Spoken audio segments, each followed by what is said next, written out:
Hey there, welcome back to my YouTube channel. Now my goal in this video is to walk you through what are the best practices to succeed as a virtual assistant. Now if this is your first time on my channel, my name is Lai Lacaba. I run a virtual assistant company in the Philippines called 2XU, and I post videos every Sunday and Thursday on how to work from home and how to have a business from home, so make sure to hit the subscribe button right there so you don't miss any of my videos. Now like every job that we get in life, the hardest part is always just getting to the point where you're keeping them or you're actually thriving in that job.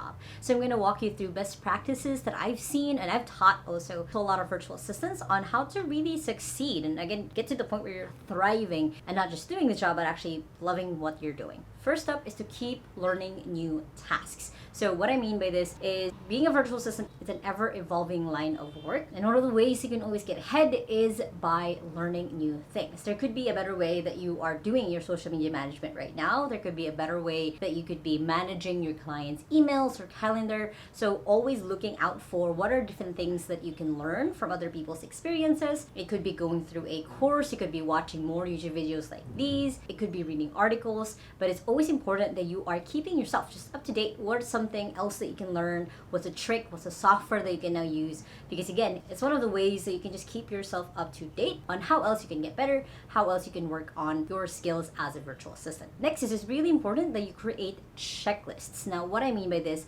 is you create a way that you can double check or triple check the things that you're doing, so you are following a process or documentation when it comes to working with your client or working with different clients. It's important that you create a process for yourself so you know that you're hitting every single thing. So for example, when it comes to managing your clients' emails, you have a step-by-step process or checklist that you're going through every day or every time you check their inbox to make sure that you're not missing anything. So as a good example, it could be like, go through things that can be deleted. That's one checkbox. Go through things that can be unsubscribed. That's another checkbox. So you're going through that list in a way where you're making sure that you're not missing anything. So as much as possible for the tasks that you have right now, go ahead and create checklists of step-by-step ways of how you're doing it. So again, it's easier for you to manage yourself and your client. Next is, it's really important that you create a routine, especially when you're working from home. It can be really easy to blur the lines between I'm working now or I'm resting now or I'm at home now. So creating a routine where you get yourself up in the morning to go and start working.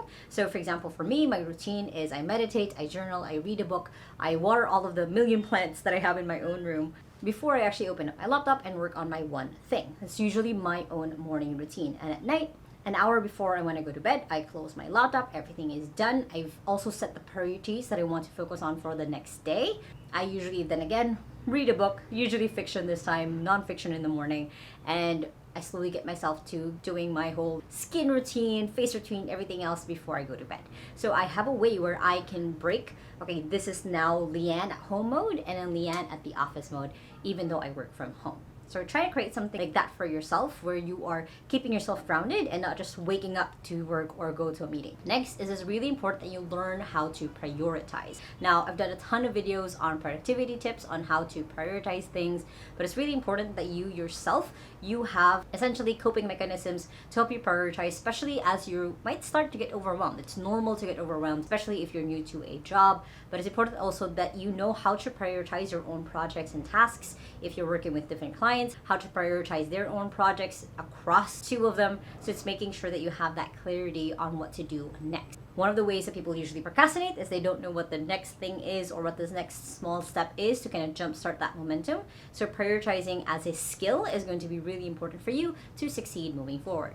Next is, as much as you can, you don't have to do a lot of work on it, but just create a brand. Create a way that people can think of you. Let's say you are a social media virtual assistant. If you just talk once in a while on your Facebook or on your Instagram or your LinkedIn of like, hey, did this amazingly for one of our clients today, or it could be like, hey, was able to close this new client for my social media business, then you are showing up or you're creating a brand that you are this person. That way people can keep you in mind if they need your services or if they can refer someone to your service. I've said this in other videos before, but whether or not you know it, you're actually just creating your brand depending on what you post on Facebook, Instagram, LinkedIn, wherever you are, because you are your brand. You don't have to really create one. You just have to really be more purposeful, be more intentional about things that you're building online, because then again, it'll help build that identity that this is now how people see or know about you. Next tip is why the previous best practice is in here is basically to collaborate. Find different ways you can collaborate with other freelancers or other people in your field without having to clash against one another. If you are a social media virtual assistant, you could be collaborating with someone who creates content, or vice versa. You can be finding different ways to be in a network of other experts, of other people in your field. You can see their own branding and see how it matches with yours, how you guys can exchange clients or exchange services, so then you guys can work better together. Working from home already feels lonely in itself. It doesn't have to mean that you're not going to be collaborating or working with other people who are as amazing as you. Next is it's really important that you go ahead and find yourself a mentor. Now, for me, honestly, in my whole journey in working from home in the last 12 years now, I chalk it up a lot to having a really good mentor. I've had different mentors in the last couple of years of my life. I did have one when I was starting out as a freelance writer. I have one right now as I'm running my own virtual assistant business. You might need different mentors throughout your life, but finding a person basically who is just a few steps in front of you, they don't have to be like all the way super successful, can help a lot, because then you feel less lonely. You see, hey, if they made it, I can probably make it too. Now, mentors doesn't necessarily have to be people who you have in person. It could be videos like this on YouTube. It could be people that you follow on social media. You see their struggle, you ask them questions from time to time. It could also be having a little coach that you work with once a week. Whatever that looks like for you, find what fits. But it's really important that you have that little bit of a guide, a little bit of a push to get you where you want to be.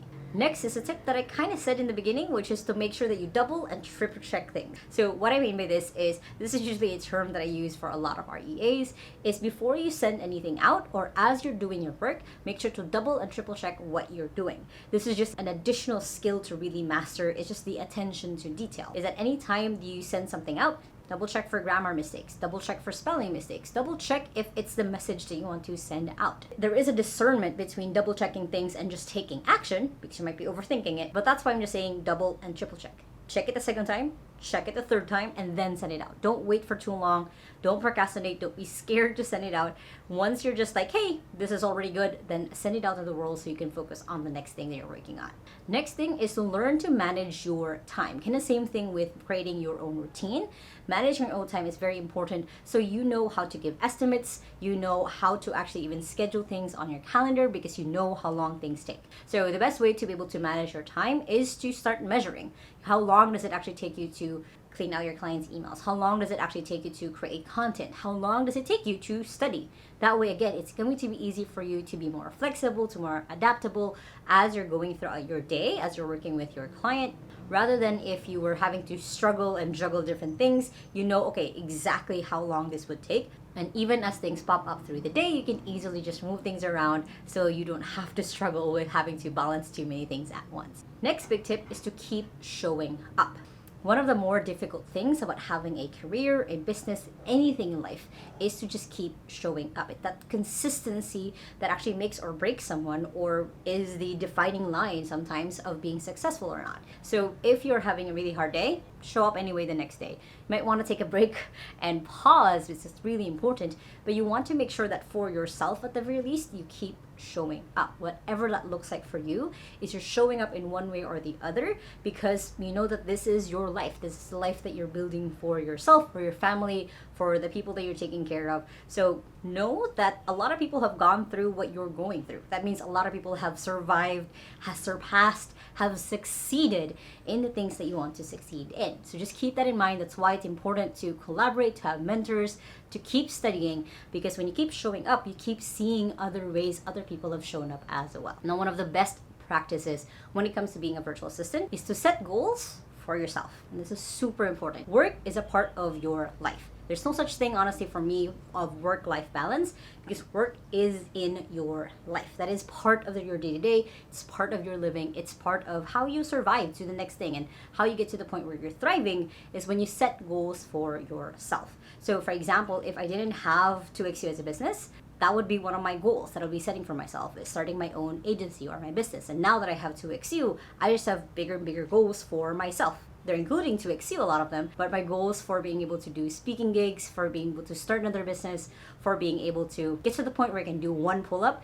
These are goals for myself. These are things that I'm working on for myself. So again, it's all part of the life that I am living and part of the life that I'm trying to constantly improve and show up for every single time. So let me know in the comments below, what are your own goals for yourself, for your life, as you're living through and as you're becoming a virtual assistant? I would love to know. And if you like this video, make sure to hit the thumbs up button right there. And if you still haven't yet, make sure to hit the subscribe button right there so don't miss any videos every Sunday and Thursday on how to work from home and how to have business from home, which you guys can check out those two playlists right here and the latest video right here. I hope you guys have an awesome day. Remember that small steps matters, and I'll see you in the next video. Bye!